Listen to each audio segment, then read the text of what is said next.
Thank you, Mr. Speaker. We're doing the really exciting discussion with my buddy over here of how CBO actually does scoring on things and trying to explain that some of the things we consider absurd are actually our fault because it's the law that we've passed to tell CBO how to do the scoring. First off, an apology to everyone because this one's going to go a little longer than normal. So, yeah, I know. Everyone grab a cup of coffee or something, and hopefully the Sergeant of Arms, we're apparently not allowed to drink coffee on the floor, so whatever happens, don't get caught, right? I'm going to try three things tonight. I will upset a number of folks. I'm sorry. My math will be accurate because we've spent the last couple days double checking it. I'm going to try to do something a little insane. I'm going to walk folks through the Social Security Actuary Report. And we're just going to do some of the most basic parts of it so folks understand what the reality is. Number two, I'm going to walk through actually something that really bothers me because I have a number of politicians on the left and the right who spend day and night making up math. Can you believe that, Mr. Speaker? They attack the CBO, they attack the Joint Tax Committee, this and that. I'm going to walk us through parts of the accuracy and what we call the variance report done by the Congressional Budget Office and try to demonstrate, yeah, there's mistakes. They're actually more accurate than most of the outside groups. So that's uncomfortable because one of the other things I'm going to touch on, and this is tough, is we have aspirational documents coming from the White House, from our own folks here on what growth can be, and we can actually do remarkable growth, but we got to do very difficult policies to make it work. Are we going to do talent-based immigration? Are we going to do incentives to automate, to modernize, to use technology, to even use AI? And my fear is we want to take credit for very high growth numbers. You know, GDP grows this, but we're not willing to do the hard lift of the policy. And then with that, I'm going to explain why that's so important. Because the growth of debt, the drivers of debt, is the thing it's hard to tell the truth about. I'm going to show some charts in a little bit, Mr. Speaker, that show over the next 10 years, interest is the number one driver of debt, then healthcare, Medicare almost exclusively, and it's hard to explain that it's actually like a 65-35 now. The 22-some trillion dollars that are baseline and then stack everything else on it that's going to be borrowed over the next 10 years. About 65% of that's just interest. The reality of it, whether you like it or not, is this country, our federal government, is an insurance company with an army. And we don't have enough cash in the bank to pay for all the promises we made as part of that insurance coverage. So let's have at it, Mr. Speaker. I keep bringing this chart just because it's a really simple visual. Think of the people who almost attack us in our hallways. How can you be wanting to cut spending? And you show them this chart saying baseline spending, $86 trillion over the next 10 years. And all we're talking about on the House reconciliation budget, and my understanding is the Senate, our good friends down the hallway, their cuts in spending are even more anemic. What's 2%? Well, 2.3. 86 trillion is the baseline spending for the next 10 years. We were trying in the House reconciliation budget to cut 2 trillion, and that caused absolutely panic because Washington, D.C. is about one thing, it's about money, and when so much of America makes its money off of D.C. policy, this has caused absolute panic, but it's a fraction. Because when you see what's happened on the new data on what's happening in healthcare costs, we got some new data today that the numbers are even worse. Almost no one has actually started to do the math that the fact that the Social Security Medicare Actuary Report from 4 days ago actually has an 11% cut coming in the Medicare Trust Fund in 2033. That's not actually in the baseline debt numbers.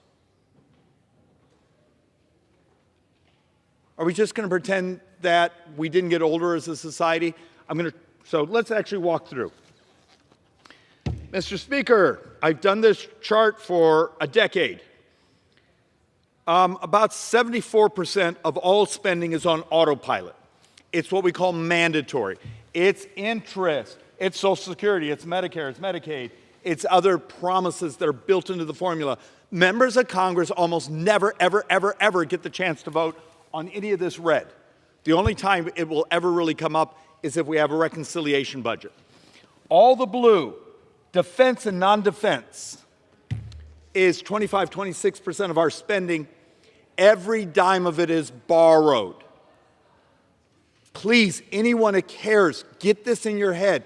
Every dime, other than some of the things in a reconciliation budget, every dime a member of Congress will vote on, many for their entire careers, is borrowed money. So you see this 26% that's in blue, that's defense and non-defense discretionary. This year, we're on track for every dollar we bring in tax receipts.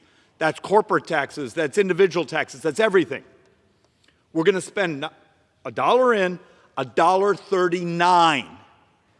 $1.39 out the door. Does anyone see a math problem?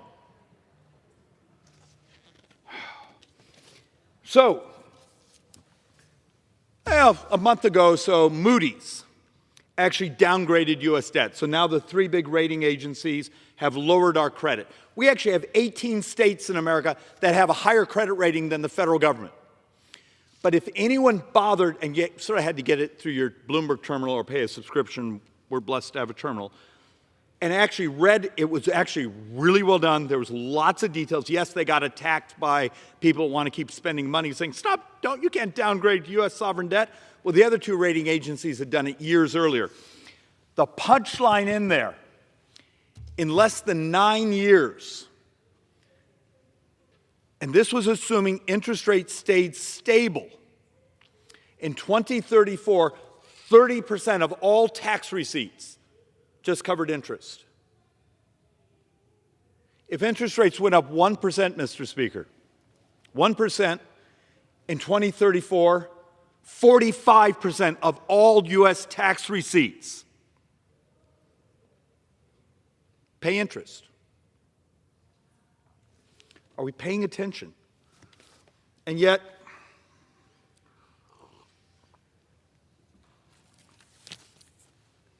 the first words I'll get from my brothers and sisters on the left is, well, just raise taxes. I will show over and over here that if you look at times when we've had high marginal tax rates, low marginal tax rates, we basically always get about 17 to 18, sometimes 18.5% of the economy in tax receipts. There's your problem, is that split. So right now, if we're sitting in the almost 18% of the economy we're taking in taxes, but you're spending 24, and understand, over the next few years, it goes from 24 to 25 to 26. That gap is the annual deficit that gets piled onto the debt. And we have lots of charts here that actually start to show, let's see if I can find my favorite one here, that when we actually raise, I hid it in the back, so we're going to do that as a whole section. Okay. How many understand we borrow $6 billion a day? How many understand in 9 years we're borrowing over $10 billion a day? So right now that means we borrow what, $72,000 a second? In 9 years, we're functionally borrowing over $100,000 a second. And the reason I try to break it down like that is I'm trying to find a way to make numbers like this, absolutely crazy numbers, work. Okay, so you have that. So my Democrat brothers and sisters have legislation they've introduced over the years. They've never actually brought it to the floor. Even when they controlled this body, controlled the White House. So it gives you a sense. Economic study, go on Manhattan Institute, Riedel. It's about a year and a half old. They did the scoring on all the Democrats' tax proposals. And here's your problem. Increasing taxes, when you did actually all of them, and I'm going to do this in a couple fashions, you basically got to the point that when you did all the corporate, the estate, the individual, and then you did the economic effects, you got about 1.5% of the economy. So all the tax hikes, every time you have someone over on that side say, just raise taxes. If you do every one of their tax proposals, you get 0.5% of the economy, 1.5%. Hopefully everyone knows what the joke is. We're going to borrow 7.3% of the economy this year, and in 9 years, we're borrowing 9% of the economy. How do we tell the truth to the American people that we're going to have to embrace things that are actually hopeful, but the cost of health care, and it's always fascinating. I always thought I'd get beaten up for saying this behind the microphone, and shockingly, we've had people being remarkably kind to us. My Joint Economic Committee, our economists, and it was a hard report to write, a couple years ago, wrote a major study saying, what does obesity cost America? It's not Republican or Democrat, it's just what we are. Now, it means every time you say that, did you make all the people that make money off certain foods, off of certain health care, off of other things nervous? We came up with a number 2 years ago. It was $9.1 trillion of additional health care spending over 10 years. Okay. Milken, now this one's a few years old, did a study that said 47% of all U.S. health care spending was associated with obesity. Okay. Is that Republican or Democrat? It's just the math. And it's something we could do together around here. How do we help our brothers and sisters be healthier so they live longer, they could have more maybe family formation, live a life, participate in the economy, and use a hell of a lot less health care? And you know the perversity around here when you start talking about maybe we need to modernize how we do agriculture in America, what we grow, because we concentrate functionally on like 5 crops. What should we do? Is it moral? This is a question, and I've been attacked by Democrats on this. Is it moral to give an EBT card, modern food stamps, to someone to go buy onion rings? I love onion rings. It's one of my addictions, working on getting off of it. But is it moral with taking hard-earned money, rare resources, remember, it's borrowed money now, and say, go eat crap? It's now the people that sell onion rings come and lobby us and attack us and say, people should have their choice. They should, with their own money. But the fact of the matter is, when we looked at some of the data of the 7 million prime-age males that are missing in America, we have a data set that says about half of that population may be missing from the labor force. Missing from the American labor force. Not because of drugs, not because of video games, but because of health, because of obesity. Are we allowed to talk about it? Mr. Speaker, a bit of trivia. So let's do something I consider wonderfully funny and amusing. In the last 20 years, what's the only success that has happened in the United States of helping young people get healthier? Remember, under Michelle Obama's initiatives with President Obama, I think we spent, it was $16 billion or $36 billion, but some number like that, and it had absolutely no success. This was the dietary issues, the food issues, trying to get young people to go exercise. Anyone guess? Come on, this is a play-at-home game. It was Pokemon Go. I know it sounds crazy, but the gamification actually was the one great example of success the last couple decades of helping young people get healthier. What if we took that knowledge of, hey, these incentives do work, and actually legalized that and made that part of how we deliver healthcare services or how we allow insurers to provide incentives. Because the ACA, Obamacare, is a finance bill. It's who gets subsidized and who has to pay. And you have 3 age groups and smoking. Could you be creative enough to add a 5th category? It says you can provide a series of these sorts of incentives. You know, wear the digital ring, wear the wrist, go walk 5,000 steps, and at the end of the month, we're going to give you something. Is that Republican or Democrat? Or is it just using data trying to keep our brothers and sisters healthier? Because the stock answers, well, just raise taxes on rich people. The math doesn't get you anything close. Now, it may make you feel better. You know, it may make you feel better, but I'm going to show you numbers that should scare you half to death. And, well, you okay? All right, so let's continue to try to run through this. Healthcare expenses, and we're going to have to update our charts because we got one just a couple hours ago and we didn't have a chance. It actually had the spending growth on healthcare over the next decade actually accelerating again. So here's part of my problem. Nominal, which means before inflation.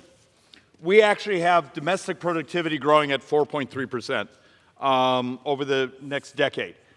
We have healthcare growing at 5.8. It's geeky, but that margin keeps separating and separating and separating. And unless we're willing to do policy, whether it be technology, incentives to stay healthy, these sorts of things, if that separation continues, the debt picture is actually worse. And Mr. Speaker, at some point I'm going to show you a slide here that if you actually take some of the policy we're working on, the baseline of between now and 2035 of the $22 trillion we're supposed to borrow, some of the potential financing costs of what the Senate's doing right now, the higher interest rates, we come close. We're not exactly there. We come close to doubling U.S. sovereign debt over the next decade. What took us 240 years, 240 years, and we functionally double it in the next decade. So, now let's get to the really uncomfortable stuff.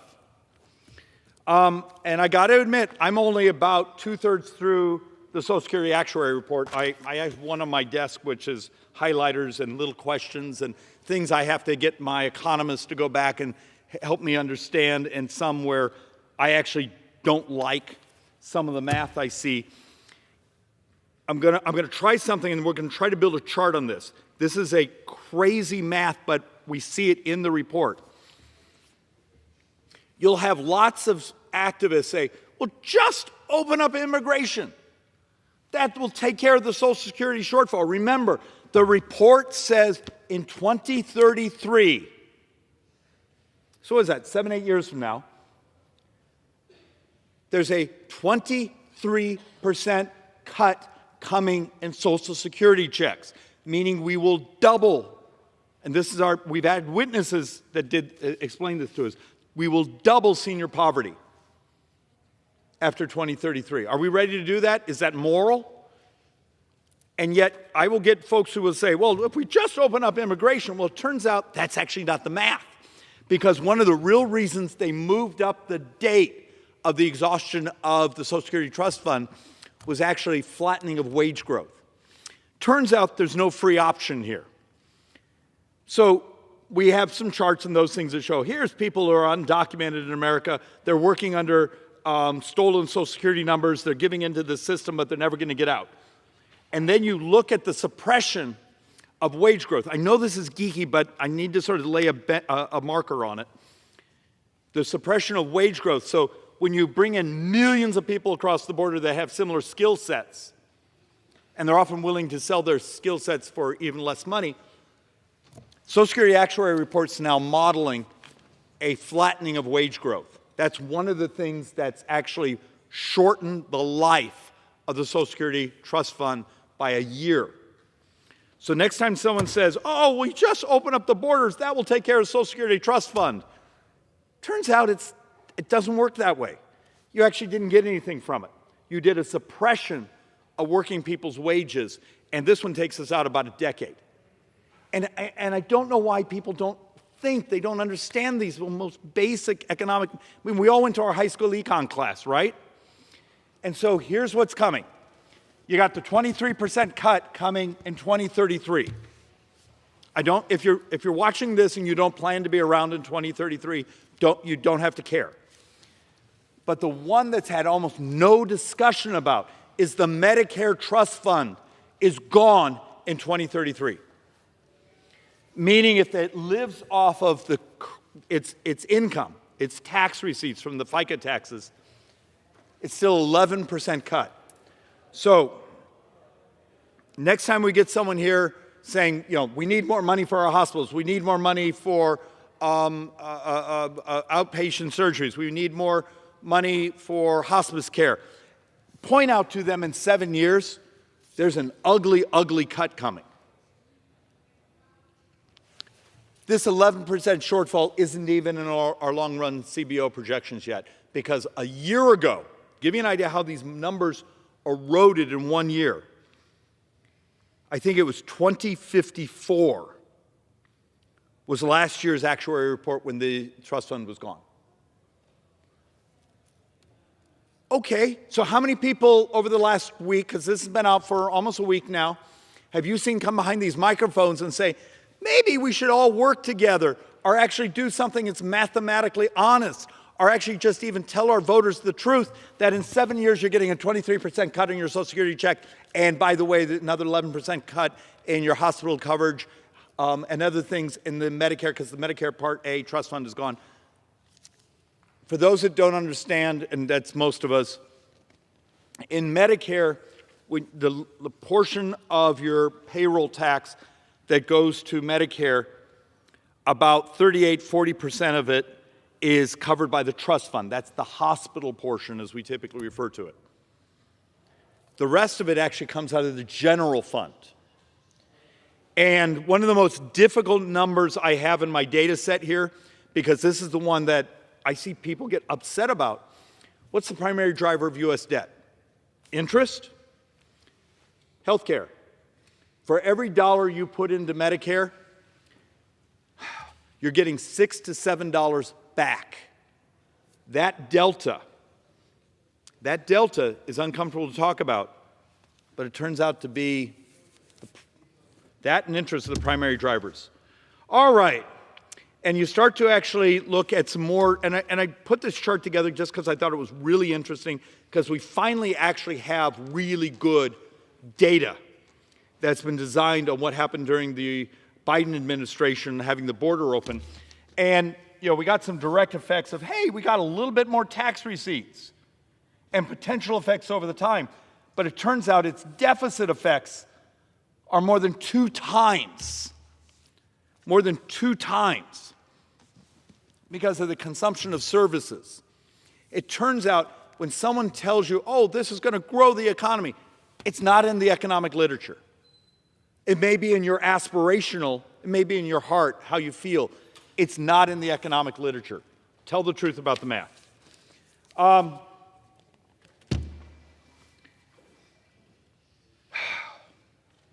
National health expenditures as a percentage of GDP.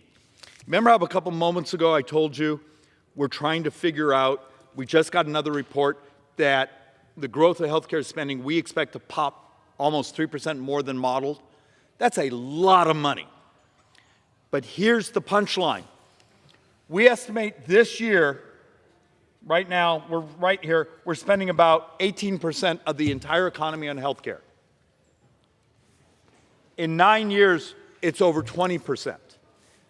Those differences are monstrous. When that's that much, I mean, you're functionally seeing, if that's functionally a 12.8% growth in the cost of delivering healthcare in that 9-year span.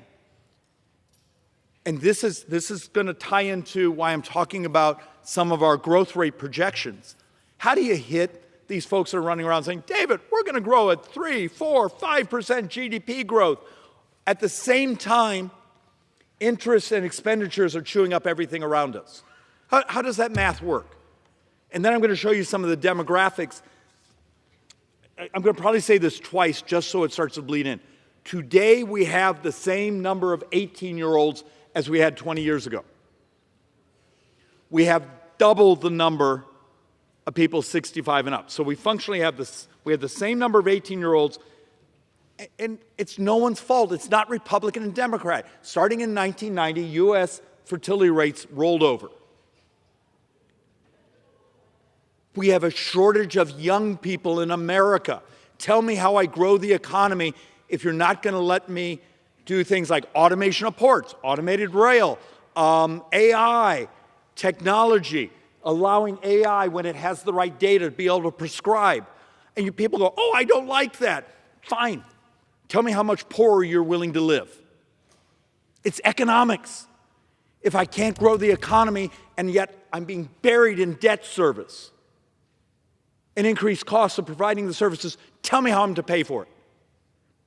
There's a path where I can make this math, I can't pay it off. I can stabilize it and make this another American century. But damn it, how do I do it in a body that's just terrified of telling the truth about math or just basic economics? This is the reality. This is our latest report. In 2033, 20.3% of the economy will just be healthcare.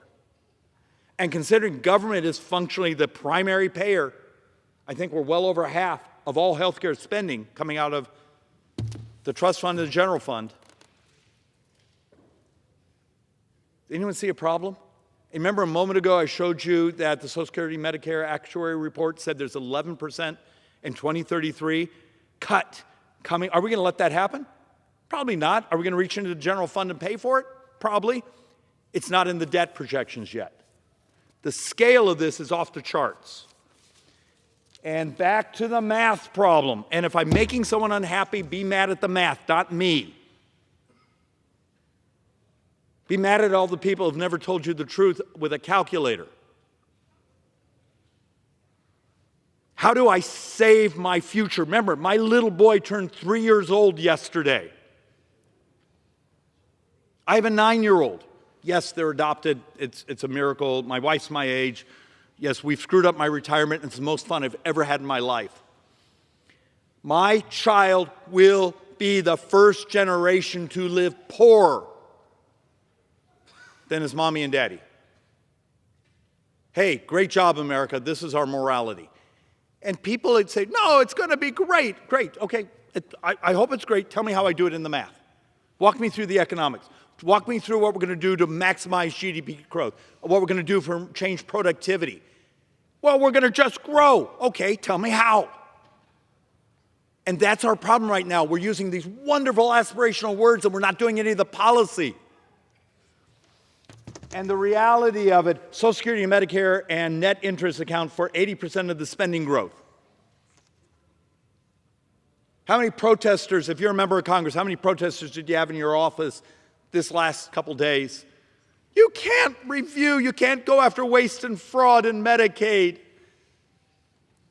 Medicare Advantage, the Wall Street Journal has done a 5-part series that if you add it all up is $2 trillion of waste and fraud over 10 years. Well, it's hard. You can't actually talk about that. If we can't do the work, how do you save the country? How do you save my kids' future? How do you save your own retirement? Or maybe we can just keep lying to each other and lying to the public because the public really doesn't want to hear these things. There is a path to make this math work. But you keep telling me we're going to take off on productivity, but then you see the charts of available young people to participate in the labor force, and the number keeps falling and falling and falling. Remember, the smallest group of 18-year-olds as a percentage of population in U.S. history. And next year's is even smaller. And the year after that is even smaller. And the year after that is even smaller. But David, we're going to grow like crazy. We can, but you have to do policies that maximize productivity. Oh, but productivity might cause creative destruction. We're not allowed to do free market economics anymore. Remember, we're populists now.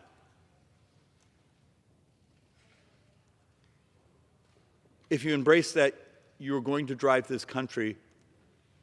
We'll still be greater than any country on earth.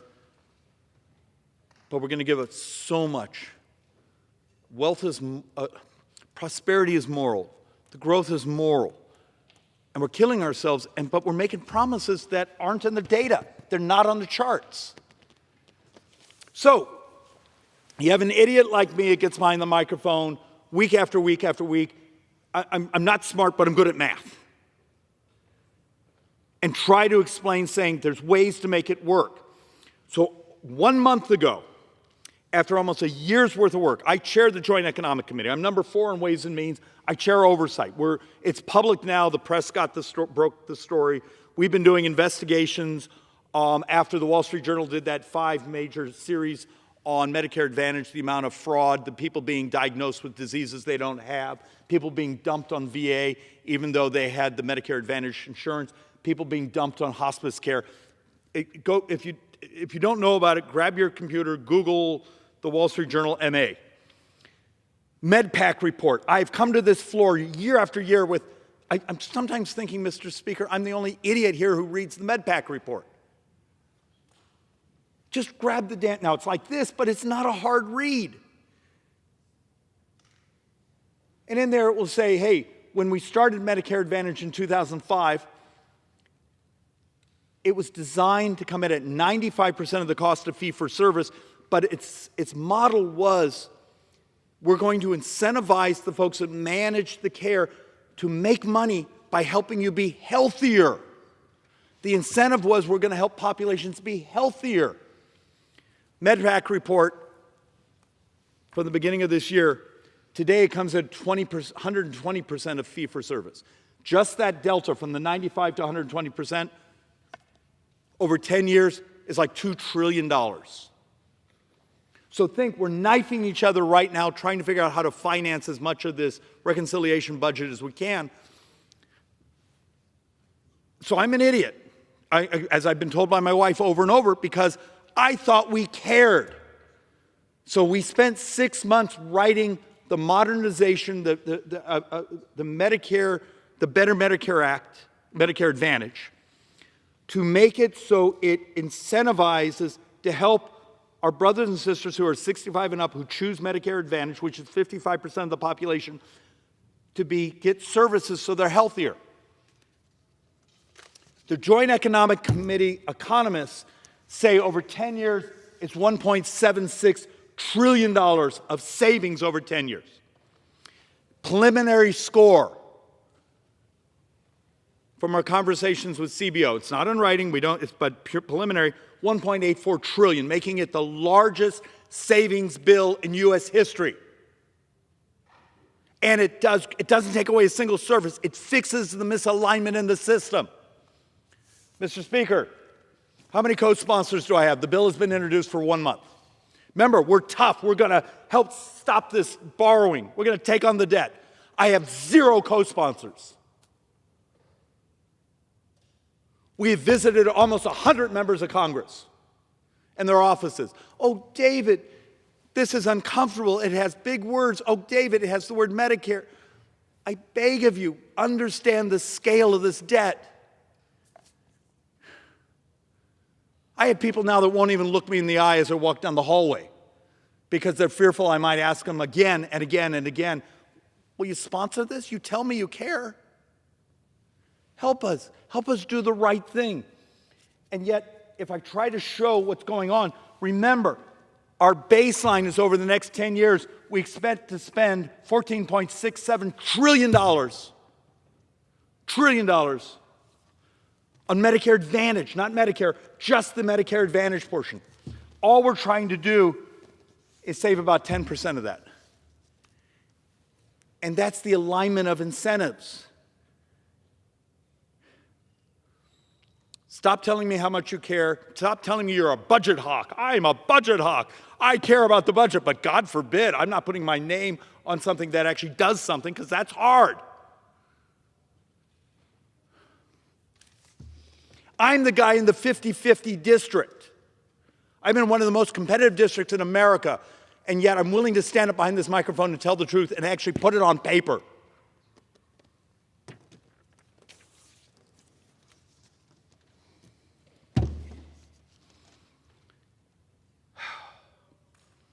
So, my economists, we did a model over the next 10 years with what's happening demographically in America. We have a shortage of young people. President Trump said something that was brilliant on the campaign trail. He said it is insane. We educate people, we send them home to come, and then we send them home with their degrees from the American universities to compete with us. That sparked an idea, and then we got our economists to do the modeling. It creates about 150, 160 billion of additional tax receipts in the 10-year window, but in the second 10-year window, it explodes. So we wrote an immigration reform bill moving the American immigration system to a talent-based system. But it has the word immigration in it. So it scares the hell out of the political class because the reporters will lie about it. The activists on Twitter or X or whatever it is will lie about it. But the economics are incredibly important. If you're going to move this country to raise its productivity so we can raise wages, so we actually can survive what's happening in the actuarial reports of Medicare and Social Security, guess what? You almost can't close the numbers unless you do something like this. And the reason I'm doing this is we added the president's gold cards, but the skills-based. And I get people saying, oh, I don't know how I feel about that. How many of you have a Dr. Patel? It's meant to be funny. I'm from Scottsdale, one of the greatest medical communities in America. And a bunch of our great, amazing talent has come in from all over the world.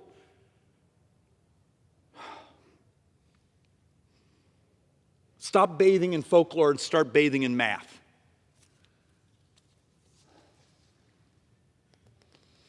So, our third bill to pay for the reconciliation budget. This one is less of a cut. This is more using data to find where the hell's all the cash? Turns out, if you add up it all, which there's no way the Appropriations Committee or the White House, there's $1.5 trillion sitting in accounts up and down government. That was appropriated 3 years ago, but they never built it. There's a great example of hundreds of millions of dollars that were set aside for one state. It's in the account to build a bridge. They chose not to build that bridge. Cash is still sitting there. We call it total discretionary balances subject to rescission. Okay, we call it forgotten funds. You know we're paying interest on that money. Almost every dime of this was borrowed money, and it's sitting, and some of it's been sitting in accounts for years. Why is it so hard? We have the legislation. I've introduced the legislation line item by line item by line item, saying, let's just go grab that cash. Even if you just went back to no-year money, or maybe the ones that are just a couple years out, it's $500 billion. Grab that cash and bring it back and put it under Treasury. And if we as members of Congress want to appropriate it again. But the forgotten funds. So I just gave you 3 pieces of legislation. I gave you fixing Medicare Advantage, alignment of the incentives, moving to a talent-based immigration system, which in the long run is one of the most powerful things we can do for GDP growth, for productivity. Capturing the forgotten funds, I just paid for most of the reconciliation bill. Wouldn't that solve a bunch of our problems around here? Wouldn't that solve a bunch of the fighting? Wouldn't that solve a bunch of the stress? And we're going to borrow how much? Because this year we're going to borrow $2.2 trillion. At the end of 2026, if we do what I think the Senate's going to try to jam us, that's $2.5, $2.6 trillion of borrowing that year. But David, we're going to have all this magical growth.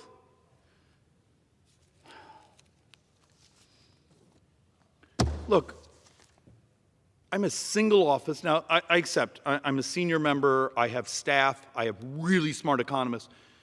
But in 3 bills, I just brought you, without cutting a service to anyone, I just brought you $3.3 trillion of savings.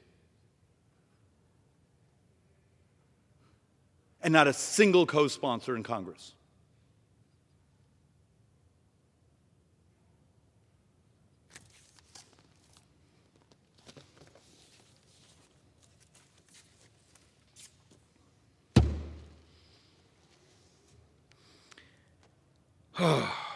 I'm going to try to do this next little section here, and I don't want to be a jerk. Let's see if I can. I'm going to hurt some people's feelings, but the math is important, and why the math is important is there are solutions. But I had, and what reason I'm doing this is, I think it was Monday or Tuesday, I had a member I was talking to, great member, brilliant on their area of specialty, really smart. I've spent my whole life doing budgets and healthcare finance, and a few other weird things. David, CBO is always wrong, Congressional Budget Office. They make up things. It's way off. Okay, for anyone who keeps your staff or you keep telling you that, this is what you call a variance report.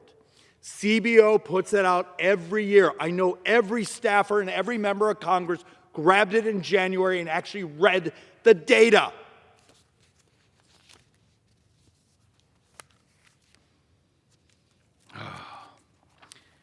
If you look at the calculations, and I'm embarrassed I didn't actually bring one of the board, which probably is good because it was really obnoxious. What did happen to that board?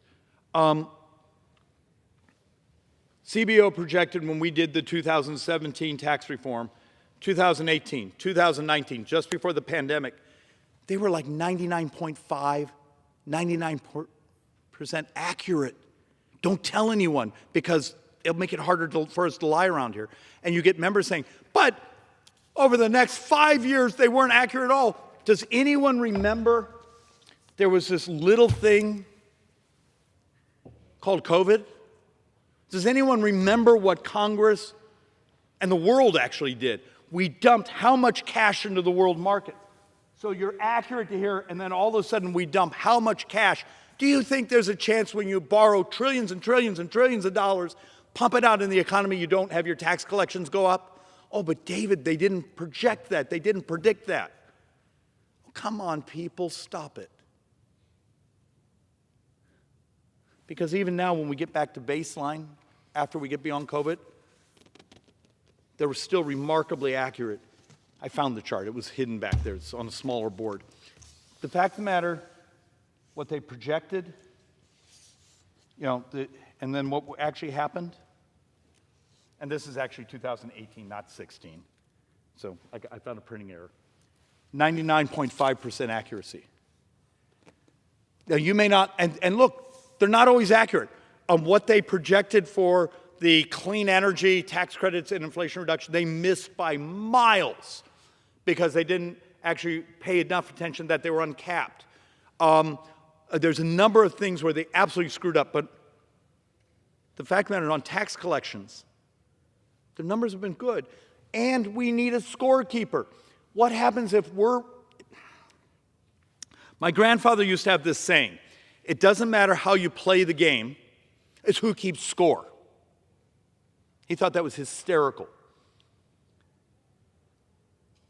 How do we convince the American people we're serious about economic growth, productivity, taking on the debt and deficits, and not bankrupting their future when we spend almost every day saying, well, we don't like the scorekeeping? And then you look at every outside group, the Tax Foundation, Yale Model Foundation, all these others, and it turns out CBO was more accurate than they were. I'm not standing here to be a defender of them. I'm being actually a defender of my brothers and sisters here.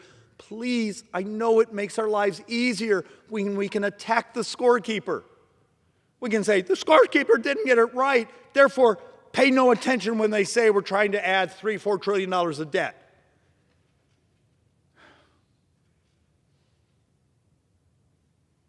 We're better than that. And there's a reason so much of the economic press is just mocking us and making fun of us. I understand it's good politics. You get to go home, get them in front of an audience that's not reading the economic press and say, well, they didn't get the accurate right. Let's treat our voters like they're adults. They understand what's going on.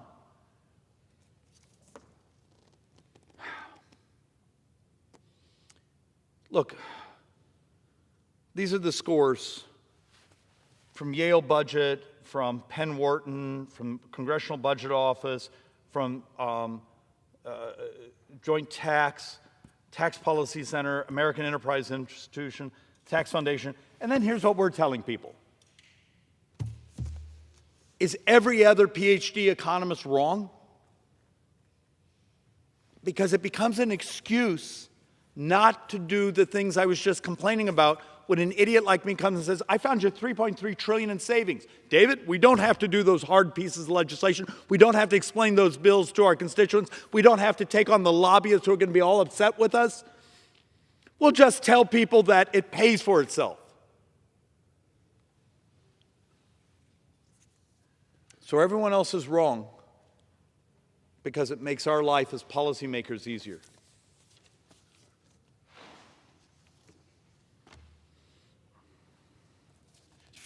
But somehow, we're going to have magic growth, magical thinking, when just today, parts of the latest census data came out.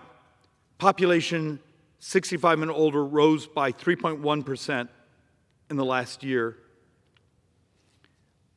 Population 18 years old, under 18, decreased by 0.2%. I'm trying to make an argument that I love the partisanship. I love a good fight with my Democrat brothers and sisters. But what happens when the debt and deficits are demographics? But if we can blame the other side, we'll just do this ping pong back and forth. They're in charge, we're in charge, we're in charge, they're in charge. We'll blame each other, and then we're going to have a failed bond auction. Interest rates are going to explode. Remember, there's data sets, and I presented them here on the floor, that just a single point of interest going up over the next decade wipes out almost all the good we're trying to do extending the tax reform of 2017. Mr. Speaker, there's a way to make this work. And I'm mentally just exhausted.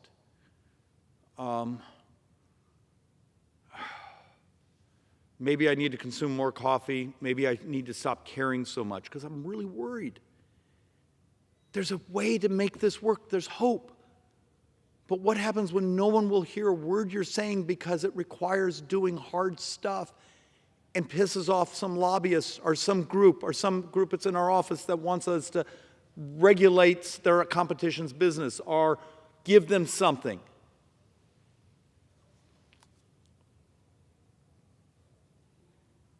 We used to be the party of fiscal sanity. I still think we are. We can get there. We can do it. Maybe we just need to understand the math. That I yield back. The gentleman yields back. Under the Speaker's announced policy,